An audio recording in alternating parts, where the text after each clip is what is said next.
తిరుపతిలోని పద్మావతి మహిళా విశ్వవిద్యాలయంలో సిట్ బృందం డాగ్ స్క్వాడ్లు బాంబ్ స్క్వాడ్లతో కలిసి చేరుకుంది. పులివర్తి నానిపై జరిగిన దాడిపై విచారణ జరుపుతోంది.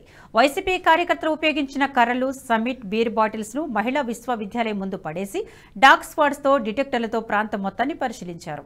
మీడియాను కూడా లోపలికి అనుమతించలేదు పోలీసులు.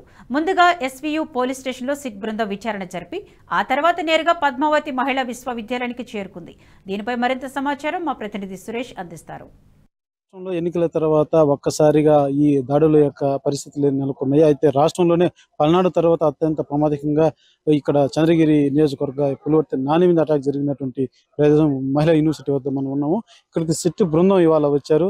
సిట్ బృందం వచ్చి మొదటగా యూనివర్సిటీకి సంబంధించిన పోలీస్ స్టేషన్లో వచ్చి ఏ రకంగా కేసు నమోదు చేశారు, ఎటువంటి ఇక్కడ పూర్తి కంప్లైంట్ సంబంధించినటువంటి వివరాలు మొత్తం కూడా సిట్ అధికారులు అక్కడ పరిశీలించడం జరిగింది.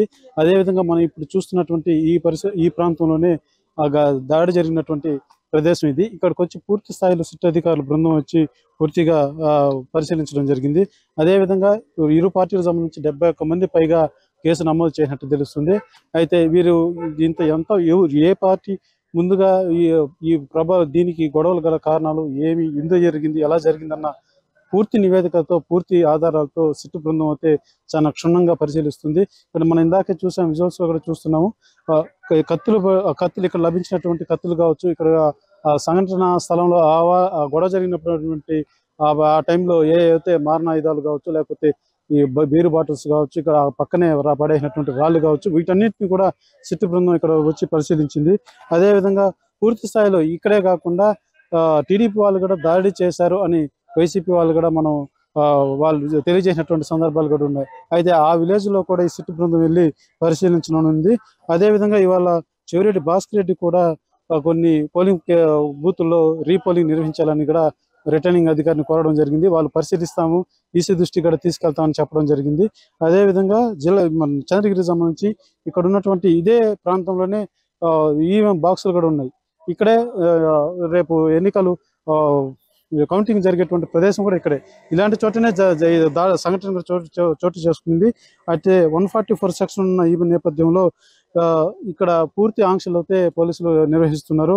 అదేవిధంగా వచ్చినటువంటి సిట్ బృందం పూర్తిగా నిక్షపాతంగా పూర్తిగా దర్యాప్తు చేసి నివేదిక సమర్పించనున్నారు. అయితే పూర్తిగా స్పాట్కు వచ్చి పర్యవేక్షించి ఇక్కడ ఏం జరిగిందన్న వివరాలు అయితే పూర్తి స్థాయిలో తెలుసుకునేటువంటి ప్రయత్నం అయితే సిట్ బృందం చేస్తుంది.